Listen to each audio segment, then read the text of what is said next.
Okay, I am Philip Supersad and I make drums. Um, I have a, in as much as a profession, I am a jack of all trades and don't know if I'm a master of any. But there are many things that interest me, and drumming is one of them, from the standpoint of making drums. So I've been making drums for, I don't know, 15 years, 20 years, which I think is a long time, but it certainly has proven to be worth doing and a learning experience. In high school, my friend was passing me with a drum in his hand. He was the only person in the school with a drum. And he suddenly ran up to me and said, "Well, let's play this," and give me the drum. I never know what to do. Bang was all I could get, but that's where it started. But further on, this is like after, I don't know, 10, 20 years, and I now want a good professional drum. So I go to the reputable drum maker in Kingston, and I said to him, "How much for a drum?" And he tells me, and I pay him the money right away. And he says, "Come back next week for the drum." Well, next week became next year. And I had to go back to the man with a cutlass in one hand and some choice words on my lips. Which brought me to the point that I am also a potter. And if I can make a hollow vessel, why not stretch a skin over it and see if I can make a drum? And that is where it started. So I made some pots, cut out the base of the pot so it was a hole right through the pot. Got skin and stretched them over it, and there was drums. Little did I know that there were other people in the world making drums of this kind. And I thought I had invented something. You know, go so tile.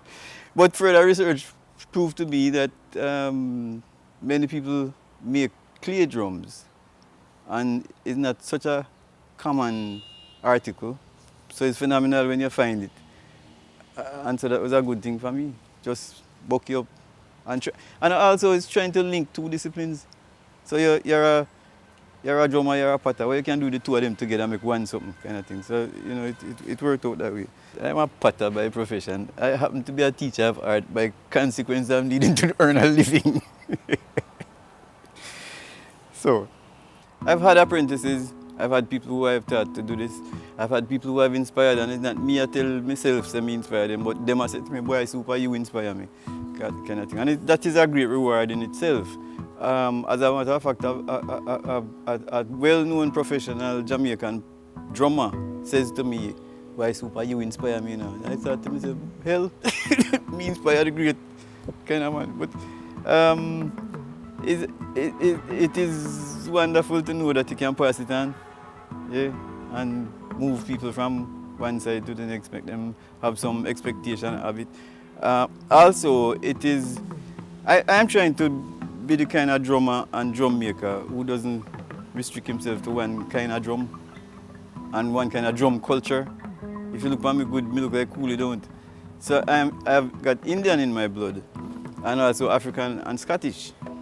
Me never knew white people play drum till I started researching all this and found out that the Scotsman has a drum, the Chinaman has a drum. When I said the Chinaman drum is beautiful and so different. All of these things are different. The Indian drums, I don't know if you've ever heard the tabla, which is the Indian drum. But if you heard the tabla play, it don't sound like any other drum. The tabla is so tempting and so lusciously sensual, kind of thing. Looking for the right word.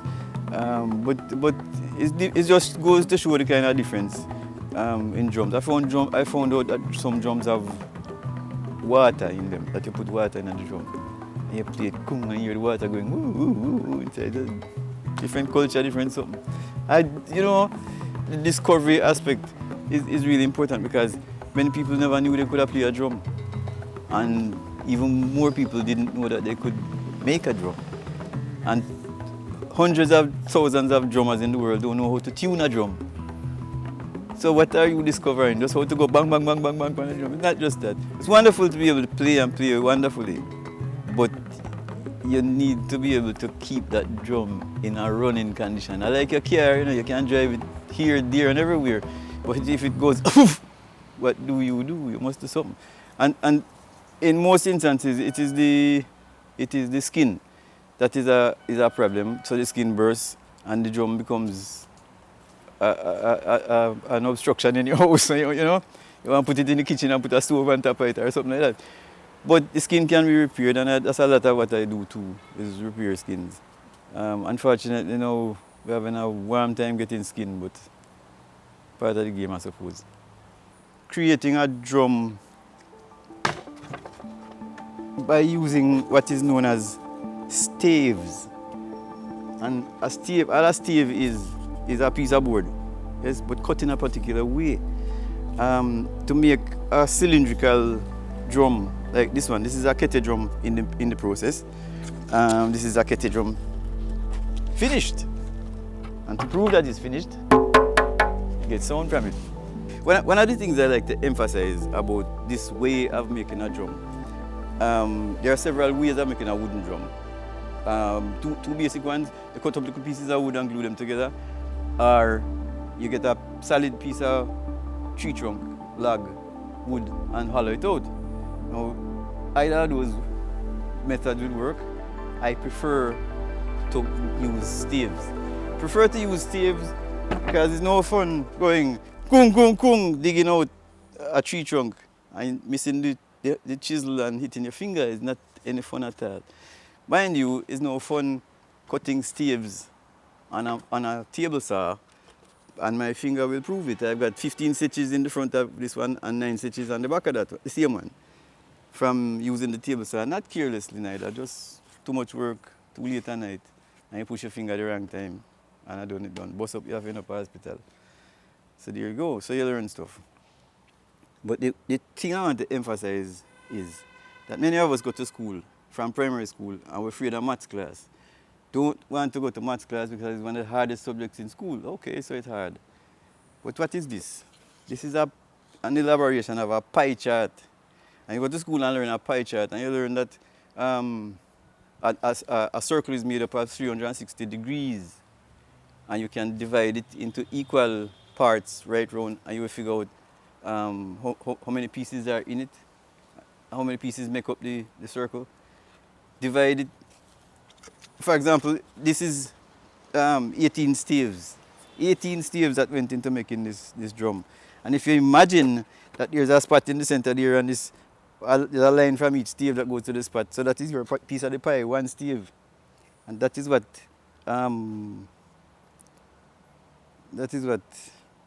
the geometrical content of this is. Yeah? So what it has taught me to do is to cut the angle of this piece of stave in a way that when you fit 20 of them together, it makes a circle. If you cut it square, you make a nice line go down to town. If you cut it off at a little angle, you know, and depending on how many degrees you cut off. I cut these at 9 degrees, and I get a circle like this out of 17 staves. If you cut it at 4 degrees, you use 40 odd stave and get a big bass drum. Have a bass drum, big bass drum. Yeah? It is just reducing it. And so you learn, you discover how to manipulate arithmetical, geometric principles on a circular table saw and to cut board to put together and make a drum. That is my level of discovery. Yeah? Very important that when all of this is put together, then put together with ponal glue, just regular ponal glue, wood glue. And you notice the wire on them. The wire is to clamp everything together, so when it dries, you will get this nice, wonderful circle that you can then make into a drum. And there you go. This is the akete drum. The akete drum is a set of drums that has 3 main drums in it. One named the bass, one named the funde, and one named the repeater. Yes, these play Rasta music. Those over there are djembe drums. They come out of Africa. They are being made all over the world in Taiwan and all kind of countries, America and above. But they are an African drum in origin. And so I want to say this to say that we don't just make one kind of drum. And we make different sizes of drum. We make the bass drum, we make the little kete drum, big kete drum, we make kumina drums, we make any kind of drum. From this very same principle of applying geometry to 2 little pieces of board pan a saw. So in 2 weeks I can finish 10 drums. I suppose if I stick on it for 1 day I could have done the job or something, but you know, you try and make up more than just the one at the time. I was trying to make a conga drum, yes, and a conga drum, this is straight and the conga drum is curved. And so the normal process is to get barrels, like the barrels they use at Rio to cure white rum. And so you get the barrels, you get 10 barrels, and you select from, you dismantle all of them, and you get all the wood strewn out, and you can pick and choose which ones will match which one to make a drum from. Well, me don't want to go that way. I want to bend wood. So I went and got some wood, pine, and soak it in water, hot water, just to make the wood soft so it could bend. And it did. And I made a drum. And I sat here looking at it. Wonderful. And I heard pow! And that was that. It was under so much pressure from the bending and the gluing and the forcing it into, couldn't take it. Bow, just bust and gone. That was that. No more of that. But I've made kumina drums. I make rumba box, which is also a kind of drum, but you know, yeah, it's square. I stand it square, but you play keys at the front of it, and it plays bass or keep a rhythm line kind of thing. And the clay drums and djembe, yeah. I don't have a favorite drum to make. I love making drums. I love making them and seeing them work. I love making them and seeing them happen, seeing them do what they're supposed to do. We use goat skins and cow skins. Unfortunately, the butcher and the chef now has a better relationship than me and the butcher. And so the chef is getting out of the goat skin and we don't get none. But the chef, I mean, you don't have to put this by your camera, you know, but the chef offer him $5,000 for a skin. We can't pay him $5,000 for a skin. Madness. Somebody says, pay him $5,000 for the skin and put it back in the price of the drum. But the drum gone, you know?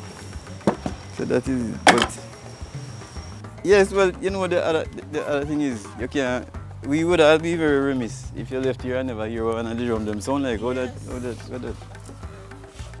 I started playing at 14 years old, and I played right through art school. And at the end of art school, somebody says to me, you know, drumming is a waste of time, and you know, I make no money off it. So I didn't play a drum for 15 years after that. Never touched a drum. And then I went to Grenada. I met some drummers. And then I went to Australia, I met some drummers. And I went to Italy, I met some drummers. And that was crazy. Come home, I play again.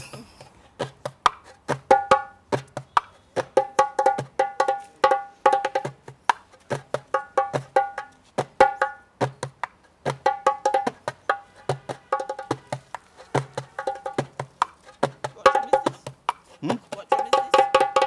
This is a kete drum. Yeah, and it plays that kind of